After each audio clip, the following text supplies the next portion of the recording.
Welcome to another episode of the KUBIK Report. I'm happy once again to have Greg Thomas with us. This will be our 13th podcast together. Last time we started with a brand new topic, effective communication. Since August of 2022, we have been discussing an ongoing series of thought-provoking topics on the subjects of personal leadership development and business leadership. Greg is a business consultant, author, keynote speaker, and a personal life coach that I have gotten to know very well for over a decade. As a reminder, you can learn more about Greg's training skills on his YouTube channel. Simply type in Leadership Excellence channel on the YouTube homepage search bar, and you will find him. So in the past, we've spoken with Greg about a lot of interesting topics, including personal leadership development, business leadership, servant leadership, how to have a fulfilling and productive day, and the common misconceptions about the law of attraction. So, Greg, welcome to our 13th podcast together. Well, thank you, Vic. I'm not a superstitious person, so I believe that this is actually going to be our best podcast together, even though it's the 13th. Well, I'm not superstitious either, but I'm sure it'll be great. So, last time we talked about the topic of improving our communication skills. And you gave us some reasons why. Communication skills are extremely important as far as being a leader. But let's start with your giving a little bit of a review of where we've been and to where we're going. Sure, be happy to, Vic. That's a good idea because not everyone will have the time to listen to a previous podcast. I know human nature and how I sometimes get so busy that I can't go back and listen to a previous message in a series of messages. So we'll begin by just having a brief recap of what we touched on last time together. So communication is very important. It's the lifeblood of being human. It's what separates us from much of the other life in this world, our ability to communicate together, to share our thoughts and our creative feelings and our ideas beyond just emotions. It's the process of sending and receiving messages and meaning through verbal and nonverbal means. Most people are very good at telling. They're very good at talking.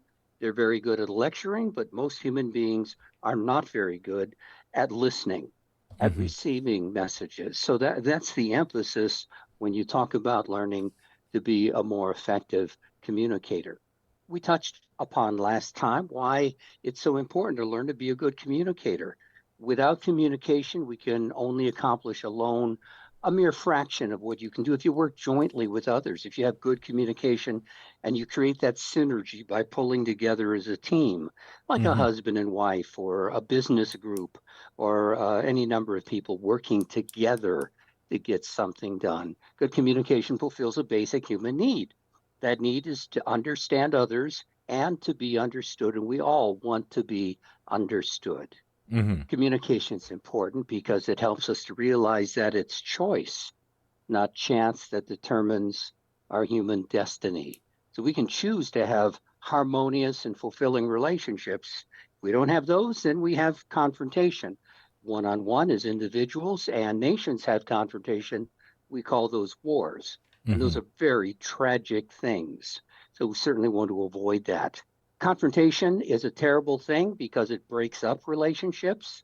And usually what causes confrontation is a lack of communication. As I said before, no communication or little communication is bad communication. You have to talk, you have to share ideas, you have to share your thoughts with one another. So lack of communication is bad communication, and that usually results in broken relationships. Confrontation is often caused by a delay to intervene early in a situation, just hoping it'll get better or hoping things will go away, and seldom do they get better or go away.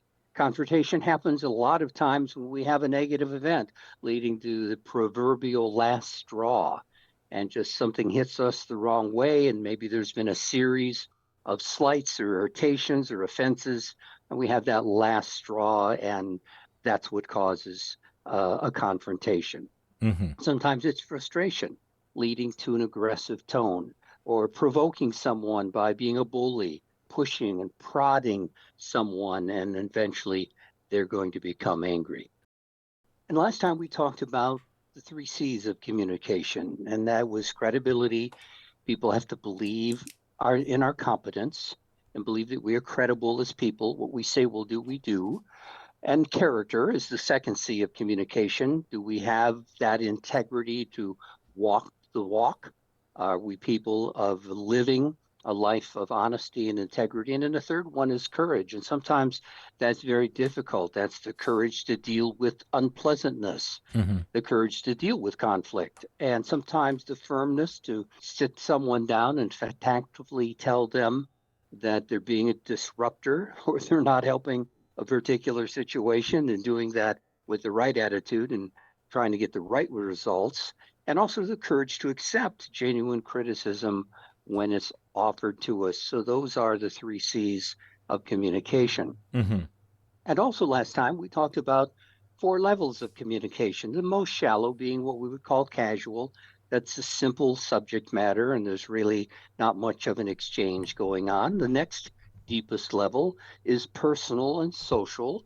You exchange ideas and information on a social level, a little bit more of a conversation, give and take, talking and receiving.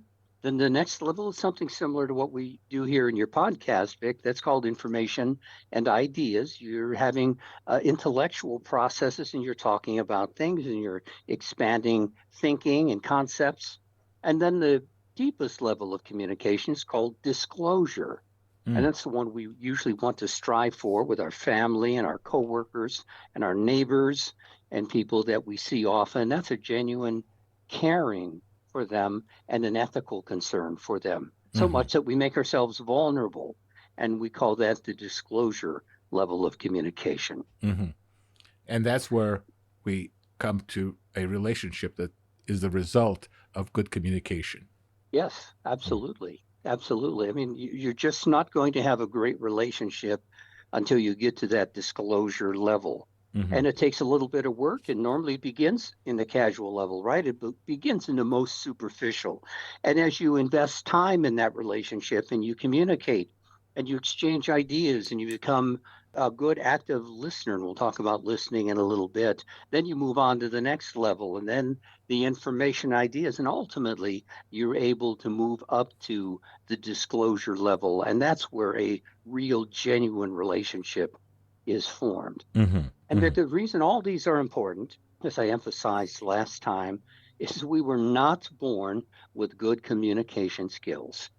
We were born with very naturally selfish communication skills. We were infants, and we squawked and we cried when we had a need, and we cooed when we were happy. And over the years, we began to learn how to communicate from our society, from our culture, from our family, from our school system, in some cases from our churches. And it's from them that we learned everything we know about communication. And a lot of those things indeed were very good, very helpful, very wholesome. But for all of us, there are also things that we learned about communication that are not good. And we must relearn. Since we're not born with good communication skills, we have to learn good communication skills. And the foundation of that is having a right attitude. It means not thinking that you're all-knowing, not being narcissistic, realizing that communication is two-way. It's send and receive. It's listening. It's asking questions to know more about what that person was saying. So it's a two-way process. Then active listening, suspending our judgment, suspending thinking about something else when someone is talking to us, and giving complete focus to what they're saying and showing them that we're listening to what they're saying with good eye contact, nodding our head, and disciplining ourselves to focus on what they're saying rather than what we want to say next. And then it's having consideration. That's also a skill that has to be learned. Giving people dignity and respect, even in their differences. For many people, they'll give you respect and dignity if you agree with them, but otherwise they kind of shun you. But good communication skills are that you give an individual dignity and respect even if you don't agree with them. Mm-hmm. It also includes looking for the total message, not only with the words that are coming out of their mouths, but their nonverbal communication, what their eyes are saying, what their gestures are saying, their hands, what their body is telling you as well. That's the total message, both verbal and nonverbal. And then having timing, having a high respect for another person's time, not wasting their time, but having a deep respect that their time is important to them, their time is precious, getting to a point and realizing that we have to have the highest level of respect for another person's time, just like we would ask others to respect our time. And that's also an important aspect of communication. That's kind of where we left off last time. Yeah, last time you ended by saying that we must first learn the most important form of communication, which is our self-talk. And I'd like for you, Greg, to explain this. Yeah, I'd be happy to. There are two types of healthy communication needed: our self talk and then our communication with other human beings. But really, the foundation of good communication that most people overlook is our self talk. The reality is we all have a constant conversation going on with our heads when we are conscious, and perhaps even in our unconscious. We are having this talk, this discussion with ourselves all day long, every waking moment. And the key is that without constant attention, our self talk can easily turn negative and it can defeat us. Again, most of us have that constant dialogue going on, and you'll have an epiphany in your life when you realize that your self talk often is not truthful. Don't ever assume that your self talk is telling you the truth. I've had people say to me, well, Craig, this is me talking to me. I wouldn't lie to myself, would I? The Mm-hmm. answer to that is 24/7. Sure, we lie to ourselves all the time. Mm-hmm. Our minds tell us, I don't like that person, when we really don't even know that person yet. Mm-hmm. Our mind makes prejudgments. Our mind tells us we're not smart enough. We're not good looking enough. We're not aggressive enough to get that done. We're not talented enough to get that done. We can't do that because of our gender or because of some other reason or excuse that our mind comes up with. And we need to learn, as we talk about our self talk, to challenge your thoughts. Don't ever assume that your self talk is truthful to Mm-hmm. you, because it's usually lying. So we have to learn to challenge our thoughts. And when you begin to challenge your thoughts, you truly have a breakthrough in your life, because you begin not to be led and manipulated by a level of negativity. The researchers say that up to 80% of what enters our minds are negative and works against us. Mm-hmm. It's negative towards other people, negative towards events, or negative towards ourselves. That's what our self talk does to us. When we begin to challenge it and we say, well, why do you feel that way? Or we should say to ourselves, I'm sorry, I don't accept that. That's not the truth.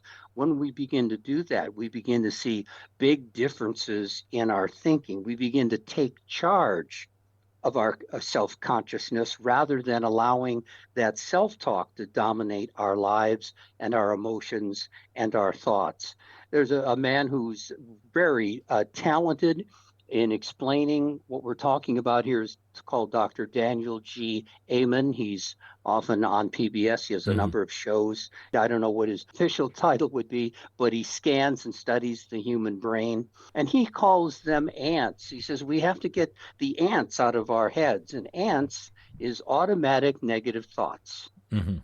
And as Dr. Amen explains from his many, many decades of studying the human brain, we will unfortunately naturally turn negative in time. Even if we start thinking about something that's positive and good, our mind will wander into negativity. Soon it'll wander into an event that happened 30 years ago that was painful, or we said something we shouldn't have said. So when we begin to discipline ourselves, when we begin to shut our minds down, when we go to those areas, when we begin to challenge the negativity and challenge our self talk, we can see major improvements in our lives and the way that we communicate with ourselves. And the reason for that, is what you know about yourself, Hmm. and feel about yourself equals your attitude and how well you will communicate with others. So if we're down on ourselves, if we're critical of ourselves, we shouldn't be surprised that that is going to be extended when we communicate, and we're going to be down and critical on other human beings.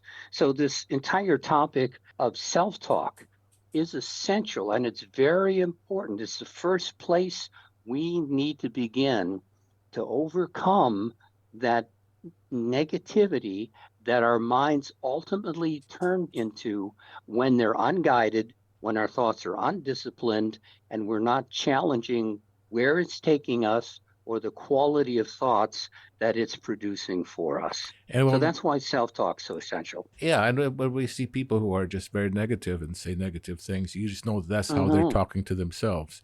And when we can come to a point in our communication with our own self where we say, hey, I shouldn't have said that. I shouldn't have acted that way. Mm-hmm. I shouldn't, in fact, what I'm going to do is do it differently, and I will do it in a way that won't cause offense or will be unprofitable or just plain wrong, inconsiderate. And if we could do that, then when we communicate with others, we will want to be encouraging. We will want to pass along that same positivity rather than being negative and being down on things. And we just start communicating in a negative tone to others Yes. that is unprofitable. Yeah, absolutely. You've got it. You're exactly right. So that's the first of those two areas that we talked about. Our self-talk and the other, of course, other human beings is a much broader area because people come in varieties of personalities and attitudes and ways that we need to communicate with them. But without proper knowledge of being an effective communicator, much of our communication or talking will turn into indifference and conflict with other people. So it's important for us to understand the need to retrain ourselves to learn effective communication skills, beginning with looking at our self talk, challenging our self talk, learning to discipline our self talk, and then from there, moving on and knowing that that will help change our communication skills as we talk to other people. I think that most people want to be effective communicators, but they struggle. I think all of us do, Mm-hmm. especially if we don't know people, if we're prejudiced. Uh, what are some of the other barriers to good communication? You've listed several here. Are there more? Yeah, there are. A major one is physical barrier. That's distractions and interruptions. If you've ever been in a lunchroom when you're trying to carry on a conversation, and maybe all the other conversations are so loud that they become a distraction. It's hard to focus or concentrate, or it could be someone just interrupting us. I have this long-term frustration when I'm trying to carry on a conversation in a restaurant with someone, and I do coaching a lot of times in restaurants, and I'm trying to focus on what that person says.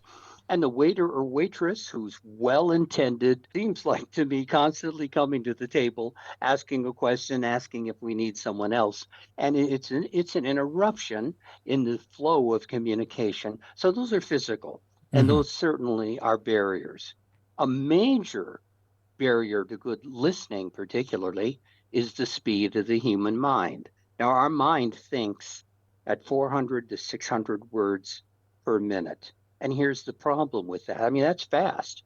But here's the problem. Conversation with a human being is about 121 words per minute. That means there's a lot of excess bandwidth in our minds as someone's talking to us. And that's what gives us the ability to wander. Mm-hmm. While we can be half concentrating on that conversation, it creates a barrier. And at the same time, we can be thinking about that great vacation we had last summer in the Rocky Mountains at the same time that someone's trying to talk to us and tell us something. And we're not really active listening when we're doing that. We're not focusing on what that person is saying. Again, this is natural. So we have to discipline and train ourselves not to allow that excess bandwidth to wander somewhere else or to some other event or some other location while someone is talking to us. Active listening means that we suspend that wandering and that we focus on what that person is saying. We hear them out and we concentrate to the point where we're showing them that we're listening, we're asking questions, providing acknowledgement that we're listening, we're trying to gather more information. So the speed of the human mind is also a potential barrier to good listening. A Mm-hmm. poor attitude is a barrier to good listening. It's a major one. Some people have selective listening. They basically hear what they want to. And you can say a lot, and they'll pick up on the half a sentence that agrees with what they agree on. And that's the only thing they hear. That's called selective listening, hearing what they want to hear. Mm-hmm. Another one is overreacting. That also is the reflection of a poor attitude. Having a snap judgment, shutting our mind down, not hearing someone out, but just literally closing our mind because maybe we heard something that we don't agree with. So that can also be part of a poor attitude. Disrespect towards an individual because of their gender or their skin color or maybe how they work or their career, the kind of career they have or whatever. That also is going to be a selective barrier to selective listening because disrespect tends to do that. Being insensitive towards another person is also the reflection of a poor attitude. So if our attitude is poor, obviously that's going to be a great barrier to truly listening and hearing someone. Another example is poor behavior, interrupting the speaker, particularly those of us in the Western world. Boy, are we good at that. How many times do we cut someone off mid-sentence? They basically get two words out, and we already know what we want to say, and we interrupt the speaker. That's poor behavior. That's a terrible interruption and example of a barrier to good listening. Mm-hmm. Not stop talking. I've had those situations. I've had some sessions and talking with people where, no kidding, maybe out of 60 minutes, I was given the opportunity to make a comment or two for about 30 seconds out of 60 minutes. It's like winding up a clock. Mm-hmm. And it's just nonstop talking. Again, that's poor behavior. That's lecturing. That's telling. That's focusing on self. But that's not good communication, and it's not good listening. You can't be talking and listening at the same time. And those people think that Yeah. they're communicating. Those people think they're communicating when they're not, because the other person is frustrated, can't speak, and just kind of gives up. Yeah, in most cases, they feel good because they feel like they've been heard. And indeed, there are times, sometimes the best thing you can do is sit down with someone who's struggling with a problem or an issue, just listen and offer very little as far as recommendation or help until they basically have had a long time to vent and a long time to express their frustrations and what they're going through and how they're feeling. There's a time and a place for that. But if your normal modus operandi is nonstop talking and dominating conversations, that's a barrier to listening. That's not a good thing. Mm-hmm. No, we all want to feel like we're, quote, good conversationalists. Mm-hmm.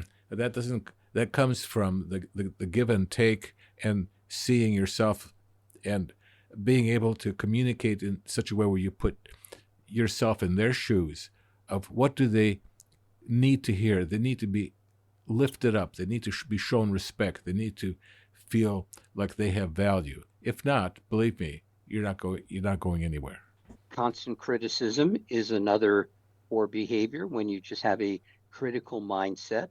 Someone's trying to talk to you and you're slumping. You're basically sending a message that you'd rather not be there or be hearing what is being said. Texting or reading during a conversation. I've been hired by some organizations and I'm just stunned to talk to an entire employee team or a group, and 20 or 30% of them are texting through the whole presentation, Mm-hmm. or reading something during a presentation. That is just so disrespectful. towards the company that's investing in someone's future and investing in their education, and then they end up texting or reading during a learning session, that's just very poor behavior. Mm-hmm. And on one-on-one, it's avoiding eye contact, not looking at someone when you are communicating. That's also poor behavior when you're avoiding having eye contact with someone. Go ahead. Sometimes when you are very angry with someone, you will avoid eye contact, but further enrages the person by you're just staring off as they're talking to you. Yeah, they get the impression you're ignoring them and don't want to hear it, that you're Mm-hmm. not focusing and listening. Mm-hmm. So I think it's important to try as much as possible to maintain good eye contact when you're communicating with someone, and to maintain that eye contact throughout the conversation. Mm-hmm. Because again, it's an indication, it's basically saying, I'm listening to you, I respect you, I'm hearing you out, even though I may not agree with you, I'm hearing you out what you have to say, and so much so that I'm focusing on you and what you have to say at this moment in time. Greg, I've heard you use the phrase levels of listening. Can you please explain this to us? Sure. There are 5 levels of listening. And again, we'll go from the most shallow to the one that is most important for us to understand and appreciate when we talk about becoming an effective communicator. The first one is ignoring, and that's making no effort at all to listen to someone. That is a guaranteed in time to provide conflict, to provide bitterness, to provide resentment and anger on the part of one person towards another one when you are ignoring them. As I said earlier, no communication is poor communication. The second one is pretend listening. I say this tongue in cheek because as a husband, I've been caught doing this a few times. That's making believe or giving the appearance that you're listening, but you're not really focused on the conversation. And I think most husbands get called out on that a few times in their married life. And that's called pretend listening. And it's certainly better than ignoring someone, but it's not a very quality form of communication. Mm-hmm. Mm-hmm. The next one is selective listening, and that's hearing only parts of the conversation that interest you. So that's a little bit deeper. It's certainly better than pretend listening. You're at least hearing part of the conversation, but you're only really hearing the part that you want to agree with or that you think is good, and you're not really hearing the whole message. And then the fourth level is attentive listening. That's paying attention and focusing on what the speaker says and comparing that to your own experiences. So you're getting a little bit deeper. You're getting very close to where you want to be. You're attentive to what the person is saying. You're listening. You're comparing it with your own experiences, with your own values, and all of that is good. But the fifth level of listening, and the most important level, is empathetic, Mm-hmm. is empathic listening. It's demonstrating empathy towards someone, listening and responding with both your heart and your mind to understand the speaker's words and their intent and their feelings. And that's one reason why we want to just go beyond words and focus on the total message. We want to look at the person's gestures. We want to see their eyes. We want to see their feelings through their nonverbal way of communicating, as well as the words that are coming out of their mouths. And that is the deepest level of listening. Being empathetic, truly allowing both your heart and your mind to focus and understand what the speaker is saying, and to focus on their intent, and also to be sensitive to their feelings and what they're telegraphing to you through their feelings. That is something that is uniquely human, and that is something that we want to strive to achieve again in all of our best relationships with our spouses, with our family, with our coworkers, with people that we know on a one-on-one, a routine level. We want to develop empathy and learn to listen with our hearts and learn to listen with our minds. That is just so very important. You know, Greg, you had so many things you said here in this podcast, but to me, this was the most important because that's the one that really makes communication really a joy. when I talk to people, if somebody's empathetic to what I'm going through, to my frustration or even my anger or what I would like to see done, and really understands that and really can acknowledge that, that would be so very important. The key is that everybody wants to be respected and appreciated. And the highest form of respect that you can possibly show another human being is to actively listen to them, is to stop what you're doing, smile, show them that you're focusing on what they had to say, allowing them to say it, listening intently, repeating back what they said so they understand that you're feeling for them and you're feeling with them and you're getting the message and you have empathy for them. Mm-hmm. Again, active listening is the highest form of respect and appreciation that you can show another human being.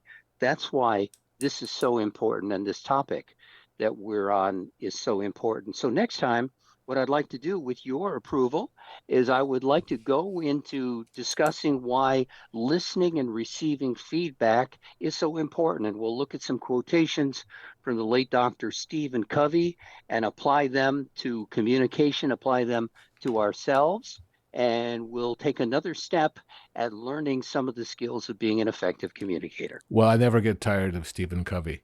He's unbelievable capacity. Very talented man, that's for sure. And they're so very easy to apply. Anyway, I really appreciated, Greg, all the things that you said today. This is so very valuable.